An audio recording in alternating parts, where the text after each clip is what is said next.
bonjour pour celles et ceux qui étaient à la conférence Composer tout à l'heure. Merci d'avoir skip la table ronde PHP. Il y a beaucoup de monde, c'est cool. Je pensais qu'il y allait avoir un peu moins de monde que ça.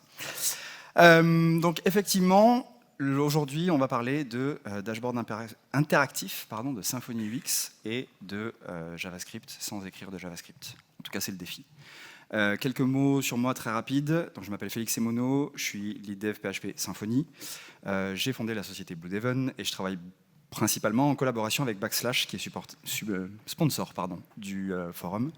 Et je suis contributeur open source sur différentes librairies, comme notamment Symfony UX sur GitHub. Avant qu'on commence, aujourd'hui, je vais vous parler d'une histoire vraie, un peu adaptée pour le talk, mais vraie, qui va se dérouler en 5 actes.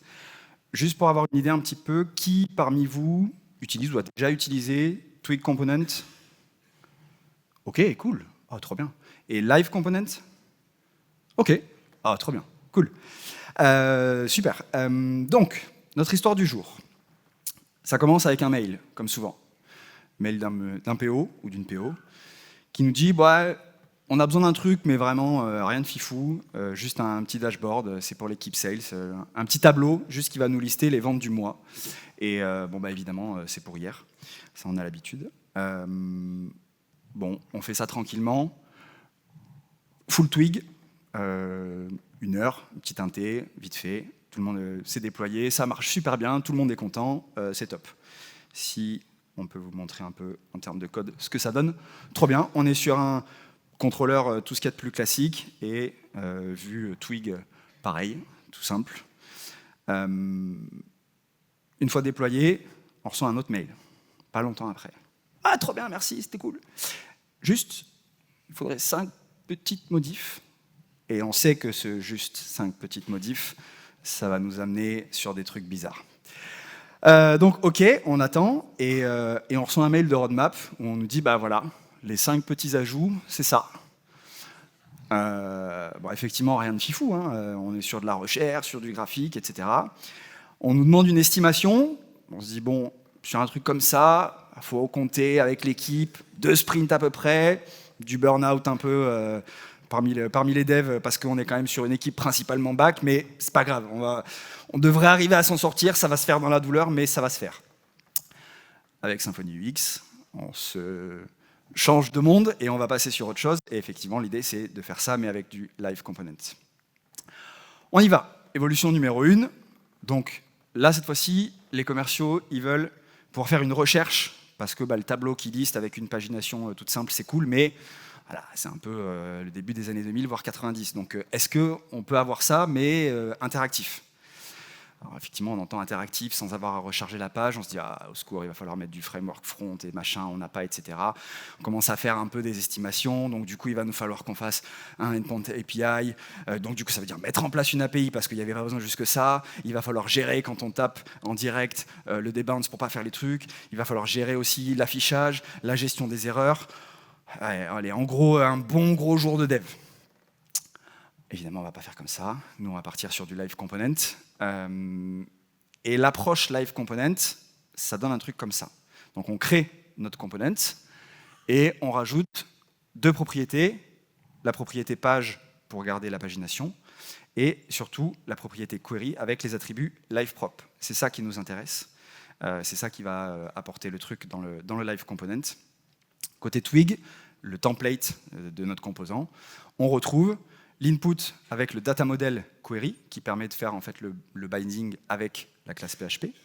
Et juste en dessous, le 10 paginated sales, qui lui va nous permettre de dynamiquement recharger, mettre à jour le composant en rendant le composant à nouveau avec, normalement, la recherche de prise en compte.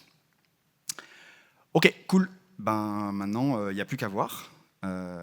Alors, je suis très fan de Jérôme Bonaldi, donc on va essayer de voir si on peut faire ça sans avoir l'effet Bonaldi. Tout le code, je vous le dirai à la fin, mais tout le code que vous avez dans la démo, qu'on va voir là ensemble, il est dispo sur GitHub, il y a un repo, donc vous pourrez aussi aller y jeter un petit coup d'œil. Donc, on a ici notre composant, c'est ce que je vous montrais. Bon, on a un peu plus de méthode que ce que je vous ai montré que pour gérer tout ça, et le composant qui reprend le twig avec notre search box et le tableau. Ça, c'est cool. Ça, c'était le rendu en Twig. Si je rafraîchis, on croise les doigts très fort, on va avoir normalement ce qui a été déployé avec la petite barre de recherche qui est là. Et logiquement, si je tape, allez, on va dire SARL pour voir, ça se met à jour. Et on voit que là, du coup, SARL, on a juste les du SARL. On va mettre fils, par exemple. Voilà, pareil, ça se met à jour. Si on rajoute quelque chose qui ne se met pas, bon, voilà, on n'a pas de client. OK, ça marche. Trop bien. Bah, c'est cool. Si on fait un peu le bilan, pour cette feature-là, il s'avère qu'on a écrit 0 ligne de JavaScript. Ça nous a coûté en termes d'énergie un café. Et ça nous a pris, allez, large, 30 minutes.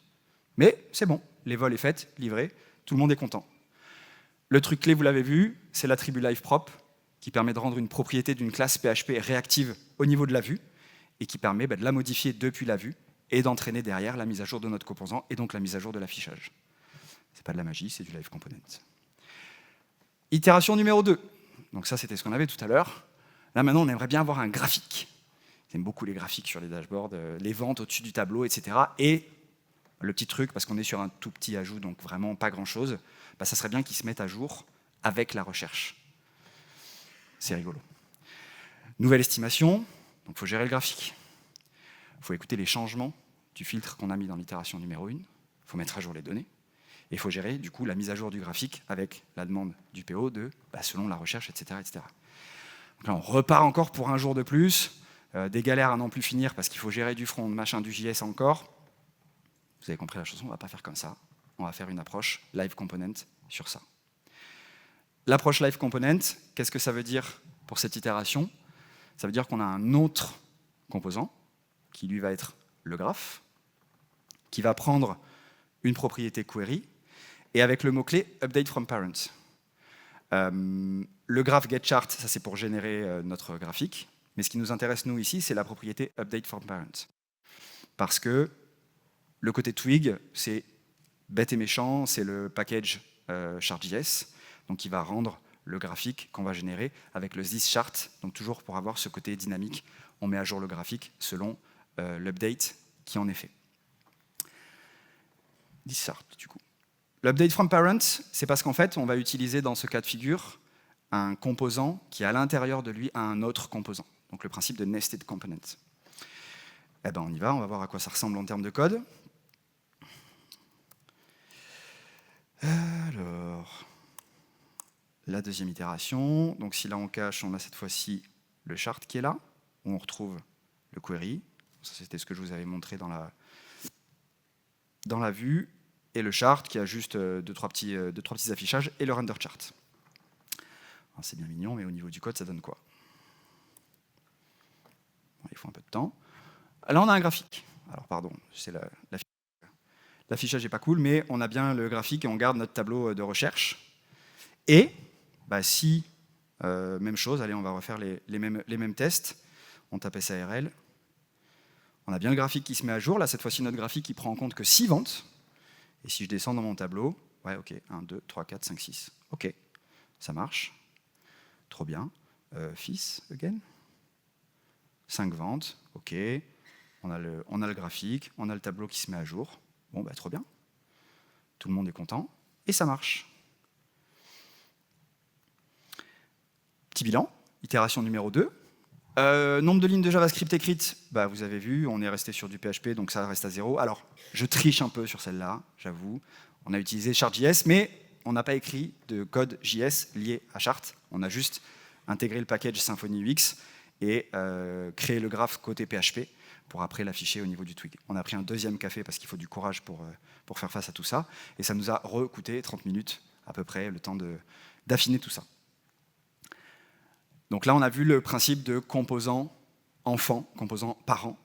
L'intérêt, c'est que lorsque vous utilisez l'option Update from Parents, ça vous permet de forcer la mise à jour de votre composant enfant lorsqu'une propriété du composant parent qui lui est passée est mise à jour. Parce que de base, le principe des components, c'est qu'ils sont isolés, autonomes et indépendants. Donc même si vous utilisez des composants enfants, Si vous n'utilisez pas la propriété update from parent, il va être vraiment dans son monde et il n'a pas connaissance de ce qui se passe autour, et surtout au niveau de son parent. Donc il n'y a pas de notion d'héritage direct. C'est vraiment quelque chose sur lequel vous avez la main et qu'il faut activer pour que ça puisse être utilisé par les composants enfants. Troisième évolution, on ne lâche pas, on continue. Donc là maintenant ils veulent du tri. OK, montant, date, voilà, comme dans Excel. Alors, on se serre les dents très fort pour ne pas lui répondre ce qu'on pense d'Excel, mais c'est la PO, donc, ou le PO, on ne dit rien et on acquiesce. On y va. Donc là maintenant, si on était à l'ancienne, en tout cas en non-live component, il faudrait faire un nouvel endpoint pour gérer justement cette notion de tri. Il faudrait implémenter la fonction de tri côté client en JS pur, gérer l'interface visuelle pour les flèches, quelles sont son nez en termes de tri, etc., etc. Et il faudrait qu'on gère toute une notion de state pour savoir justement la colonne, la direction, machin, etc. C'est vraiment relou, donc on ne va pas faire comme ça. On a envie de préserver l'équipe et on se dit, OK, on va faire ça en live component. Qu'est-ce que ça donne en live component? On repart. Donc on fait notre tri, on revient sur la table, sur le premier composant, et cette fois-ci, on va rajouter deux propriétés, sort by, sort dir, pour savoir la propriété qu'on veut trier et dans quel sens. Et on met à jour avec une nouvelle méthode dans notre component qui assure justement le tri des données.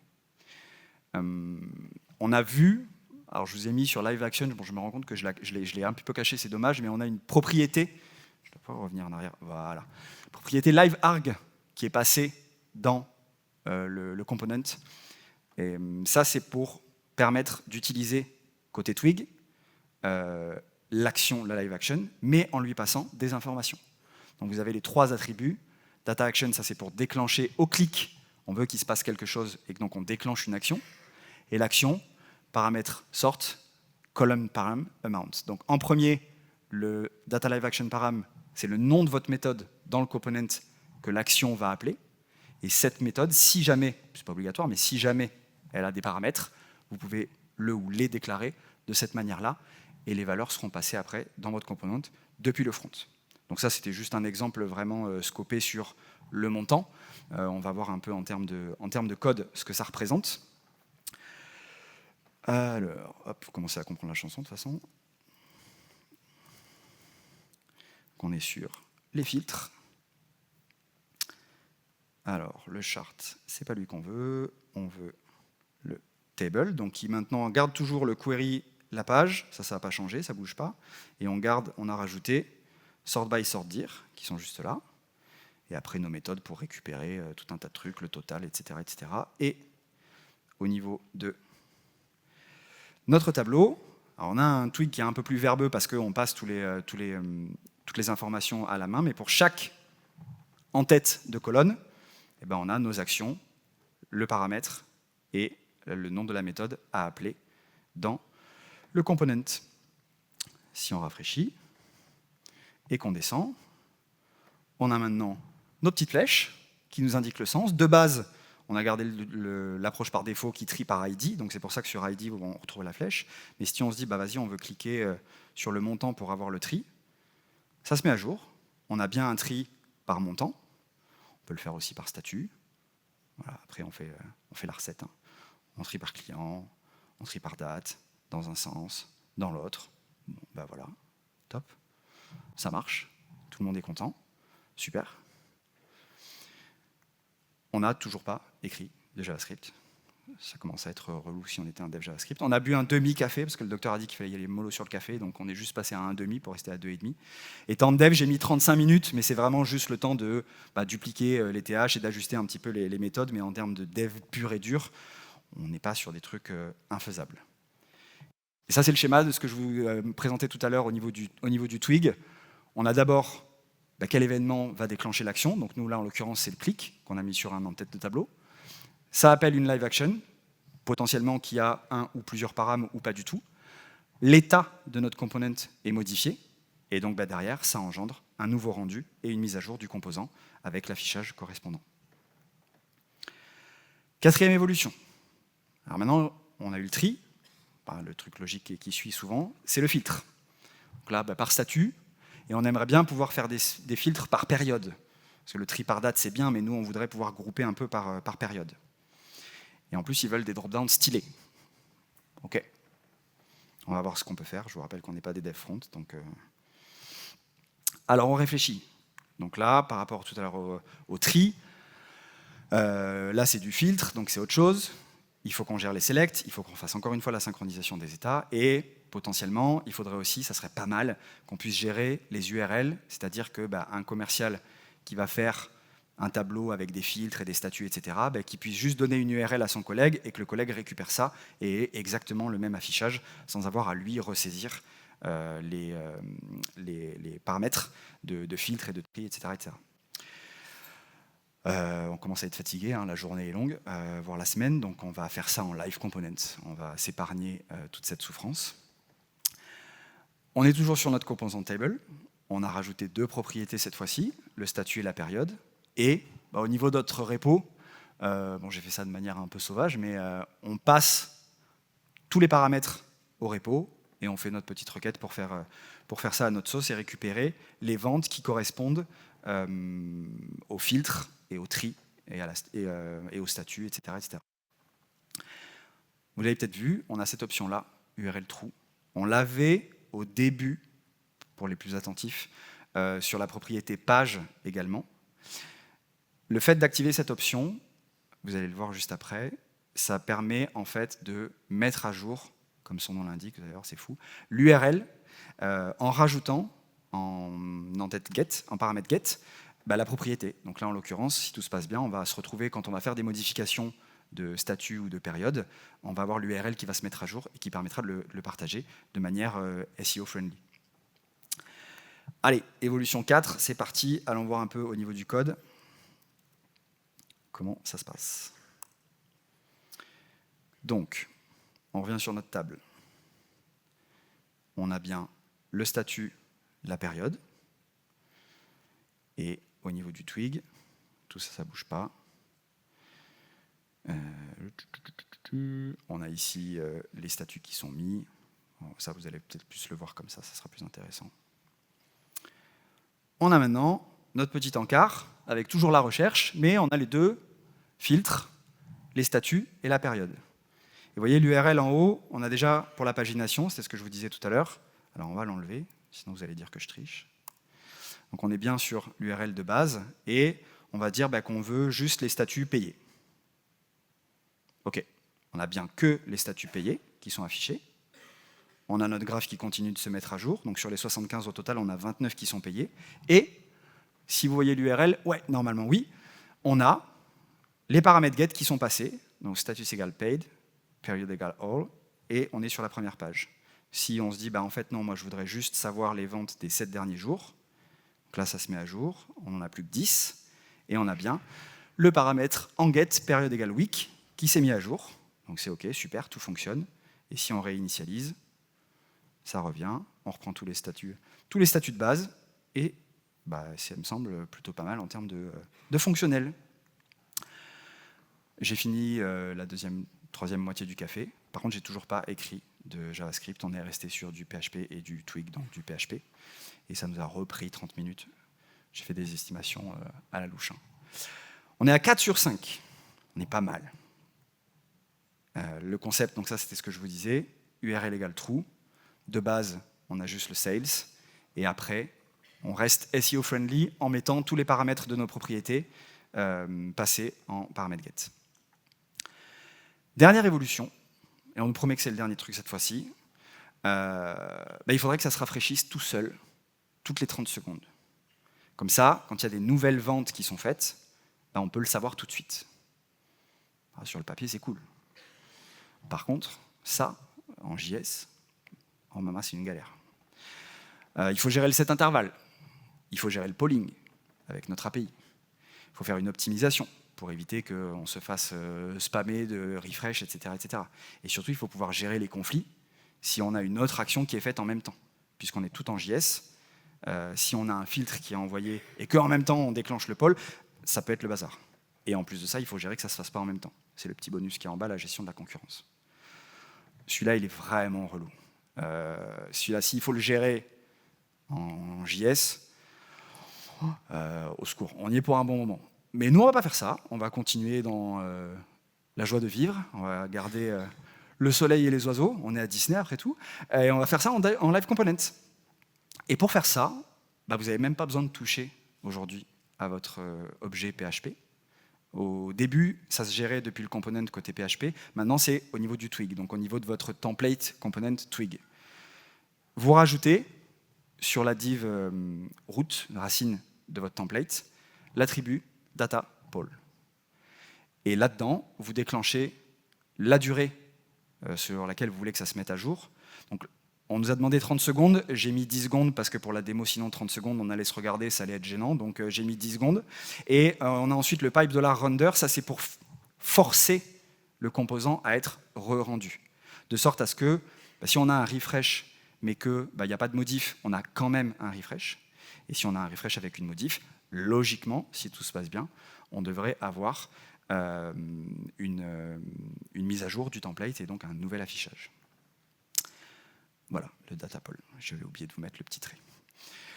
Ok, alors celui-là pour la démo, il est un peu plus technique, mais ça s'est bien passé jusqu'à maintenant, donc je vais essayer de ne pas me porter la poisse. Donc le table n'a pas bougé, on a toujours les mêmes propriétés, ça ne change pas. Et au niveau de notre template, on a le data poll tout en haut avec le delay $render. Alors pour le gérer, je vais vous montrer déjà juste de base. Vous pouvez voir au niveau de la debug bar, vous allez voir en fait toutes les 10 secondes, on a une requête Ajax qui est faite, sans que j'ai eu à écrire quoi que ce soit, si elle veut bien. Voilà. Et ça, c'est notre refresh. Pour l'instant, il ne se passe rien. Donc le composant est bien re-rendu à chaque fois, mais il ne se passe rien. Donc pour gérer ça, j'ai fait une petite commande qui va nous générer des ventes de manière aléatoire. Et normalement, voilà, là ça nous génère des ventes en continu. On va rester nous sur l'affichage. Et si on est plutôt bon et qu'on s'est bien débrouillé, logiquement, il se peut que lorsqu'on a une nouvelle vente qui va arriver dans notre système, et ben notre template va se mettre à jour sans qu'on ait à faire quoi que ce soit. Je ne touche pas au code et on a une nouvelle requête Ajax, une nouvelle vente. On voit, c'est cool, on n'a pas eu à attendre trop longtemps. On a le total de ventes qui se met à jour. Tout le graphe, le graphe s'est mis à jour. Il a pris en compte aussi la modif, etc., etc. Et du coup, le métier est content parce qu'ils ont bien les modifs qui se font. Et quand il y a une nouvelle vente, elle apparaît. Et s'il n'y a pas de nouvelle vente, on revient sur le template de base. C'est plutôt pas mal. On a répondu à la 5e demande, et on nous a promis que c'était la dernière. Donc si on fait un bilan pour cette évolution-là, on n'a toujours pas écrit de ligne de JavaScript. On n'a pas bu de café, parce qu'on arrive bientôt à la fin de la journée, donc on y va doucement. Et en temps de dev, j'ai été large et gentil, j'ai mis 5 minutes. Vous avez vu que c'était un attribut à rajouter, on n'a pas touché dans le cas de cette feature-là, côté métier. Donc c'est 5 minutes parce que j'ai tapé avec 2 doigts sur mon clavier. Le polling natif, c'est un temps réel. Il n'y a pas de WebSocket, on n'est pas du tout donc, sur des implémentations de ce type-là. Bon, attention quand même, je vais y venir juste après, en termes de temps réel, vous avez vu, il faut quand même être... allez pas intégrer ça sur des trucs où il y a plein d'animations dans tous les sens, parce que sinon, vous allez faire souffrir vos ressources. Mais en tout cas, le principe est là, pour des petites actions de ce type-là, des petits trucs de dashboard, vous pouvez régénérer des graphes ou des tableaux de mise à jour sans avoir à faire tout un tas de trucs, WebSocket ou autre. Ok, bon, on va se faire un petit bilan de tout ça. Du coup, ligne de JavaScript écrite, sur le total des 5 itérations, j'ai dû faire un énorme calcul, 0. On a écrit, littéralement, pour répondre aux features, 0 ligne de JavaScript, et on a un dashboard interactif qui bouge. En termes de migraine, on est cool aussi, on sait éviter ça, on sait préserver. Et en termes de JS à débugger, parce qu'on adore tous ça, nous les devbags, debug du JS, c'est vraiment un plaisir. Là, pour le coup, on est tranquille, on n'en a pas eu. Je pense qu'on peut se dire qu'on a bien bossé et que le job est fait. Donc ça, c'est cool. Maintenant, quand est-ce qu'on peut utiliser tous ces principes-là et tous ces trucs qu'on vient de voir tous ensemble. Typiquement, le cas où ça se prête très bien, vous avez un projet existant qui, jusqu'à maintenant, était fait 100% en Twig. Pas de framework front, pas forcément d'API. Vous êtes sur du full Twig, basculez parce qu'il y a besoin de rajouter de l'interactivité et que vous n'avez pas d'équipe front ou d'équipe vraiment experte, ou en tout cas qui aime faire du JS. Là, ça a du sens de basculer sur du live component parce qu'on reste dans des concepts back tout en intégrant de la réactivité. Tout ce qui va être dashboard, les panel admin, avoir du CRUD, tout ça, c'est cool. Si vous avez une équipe qui est majoritairement back et qui n'aime pas faire du JS, bah, en leur proposant de travailler sur du live component, ils auront moins l'impression d'être punis en devant faire des trucs interactifs, et ça c'est cool. À l'inverse, là si vous avez beaucoup d'animations, bon là ça commence à se discuter. Les apps ultra temps réel, n'utilisez pas typiquement le Datapol pour faire des chats. Je pense que là, effectivement, il faut partir sur des trucs un peu plus adaptés. Et si vous avez des frameworks front qui sont déjà implémentés, bon, allez pas faire souffrir vos devs front en leur disant maintenant vous allez faire du back avec du live component. Voilà, restez sur ce qui est implémenté. Il faut avoir aussi une prise en compte du contexte dans lequel on peut appliquer les live components. Et globalement, il y a quand même des choses très très cool de possibles à faire avec tout ça. Mark Heuser a utilisé une phrase disant que la technologie la plus profonde est celle qui disparaît. Et ben, j'aime à penser qu'en fait, avec Live Component, on fait disparaître le JavaScript pour nous les devs back, mais on garde quand même le côté interactif, et ça c'est plutôt cool. Je voulais... ah merde. Je voulais faire cette presse et la dédier à Ryan, parce qu'il nous a tous beaucoup inspirés, et moi le premier. J'ai pas eu l'occasion de le rencontrer en personne. On a souvent échangé, notamment quand j'ai contribué sur Symfony UX. Il m'a beaucoup apporté, et je sais qu'il a apporté énormément à toute la commu PHP Symfony. Donc voilà, je voulais lui dédier ce talk, parce qu'il nous a beaucoup inspirés à toutes et tous. Merci. Comme je vous disais, le code de cette presse est dispo sur GitHub, et n'hésitez pas à me faire un retour si vous avez des feedbacks sur la démo, ça sera avec plaisir, et très intéressant et utile pour moi. Et si vous avez des questions, il nous reste un peu de temps. Je vais essayer d'y répondre avec grand plaisir. Merci.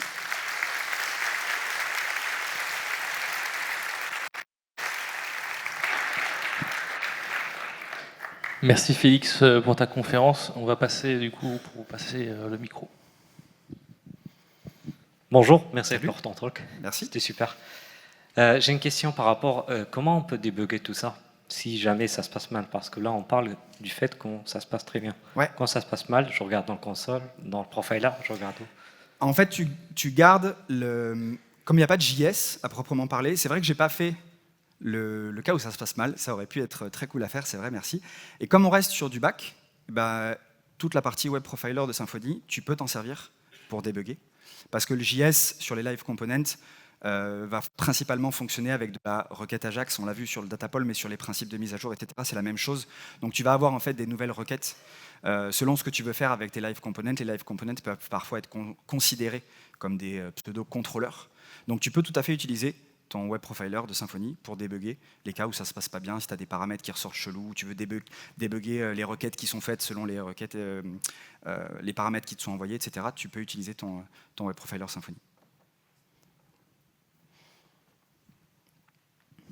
Bonjour, Bonjour. j'ai deux questions en une. Yes. À l'étape 4, tu n'as Ouais. pas montré l'étape de... Parce que tes filtres de date, c'est weak, Oui. mais tu ne peux pas renvoyer ça à la requête, enfin à la doctrine. Et sinon, au niveau des namespaces, où est-ce que tu mets tout ça? Alors, merci pour les questions. La période, effectivement, comme j'ai voulu grouper ça, 7 jours, il y avait plusieurs trucs. Je vais la voir là, ici, ça sera plus pratique, on va aller dans le code. En fait, les différents paramètres qui sont envoyés, alors tables, ils sont là. Tu as today, week, month and quarter. En fait, ça, vu que c'est en dur pour le coup, tu le gères côté doctrine et tu calcules. Alors, je fais ça un peu à la bourrin, mais si on veut voir ce que ça donne au niveau du repo, en gros, tu le prends en compte dans la façon dont tu fais ta requête. Là, tu vois, j'ai fait des dead time que je modifie selon la période qui est choisie. Donc là, c'est vraiment, tu l'adaptes parce qu'on voulait grouper et on fait après un where. Voilà, mais du coup, tu l'adaptes comme ça. Et ton autre question, c'était au niveau des namespaces. Là, pour la démo, j'ai suivi ce qui est proposé par le Maker Bundle. Donc, en l'occurrence, les twigs, les classes, les objets, ils sont dans le namespace app twig components. Et par défaut, le Maker, il a une recette, entre guillemets, qui te les met dans le template components en gardant la même nomenclature que ta classe. Ça, c'est pareil. Si vous n'êtes pas fan d'avoir le nom en Pascal Case, vous pouvez, avec un attribut dans le component, ici, voilà, je l'ai fait là et j'ai gardé le même, mais vous pouvez du coup utiliser le namespace que vous voulez, le format que vous voulez sur les noms de fichiers, etc., etc. Donc là, sur ça, vous avez la main. Merci.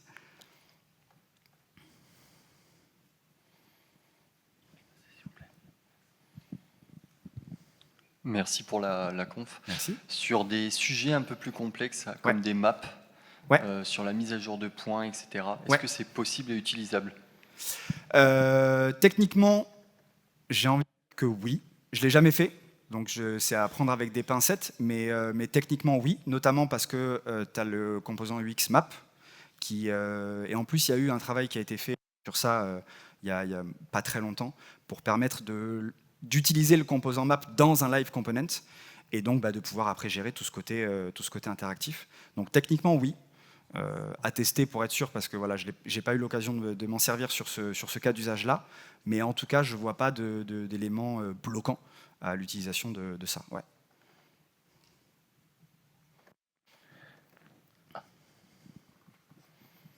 J'aurais dû prévoir de l'eau.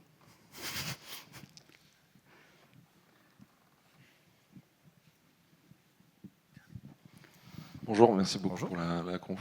Merci. Question, là par exemple, au niveau de la liste sur laquelle tu fais le refresh toutes les 30 secondes, Ouais. moi je pense aussi au côté requête back permanente. Yes. Est-ce qu'il y a des mécaniques justement intégrées à Symfony UX pour gérer par exemple Mercure, qui ferait du push pour déclencher ce genre de choses, ou ça n'est peut-être pas encore existant? Alors que je te dise pas de bêtises, il me semble que oui. Mais là aussi, pareil, à prendre avec des pincettes. Mais effectivement, tout se dépend selon le contexte. Là, sur un truc comme ça, tout simple, ça n'avait pas intérêt d'aller s'embarquer dans du Mercure et du push et du SSE, etc. Maintenant, sur des cas plus poussés et avancés, oui, là, ça fait sens. Et après, pareil, à l'utiliser vraiment de manière indépendante de Live Component ou dans le Live Component, il me semble que oui. Je ne suis pas sûr à 100%, mais il me semble qu'il y a une partie intégration dans les components de Mercure de possible, mais effectivement, ça fait partie des choses avec les live components à mesurer, parce que, comme tu l'as dit, tu peux très vite tomber dans un truc un peu overkill qui va faire des requêtes dans tous les sens, alors qu'il n'y a pas forcément besoin vraiment. Donc c'est à pondérer et à prendre en compte selon ce que tu veux faire. Mais en tout cas, il n'y a pas de souci d'incompatibilité non plus, et il me semble, mais à vérifier encore une fois, que effectivement, tu as des petits, pas des helpers, mais en tout cas des mécaniques qui sont mises en place pour faciliter l'intégration dans les live components. Ouais. Merci beaucoup pour toutes ces questions et encore merci Félix pour ta conférence. Merci à vous.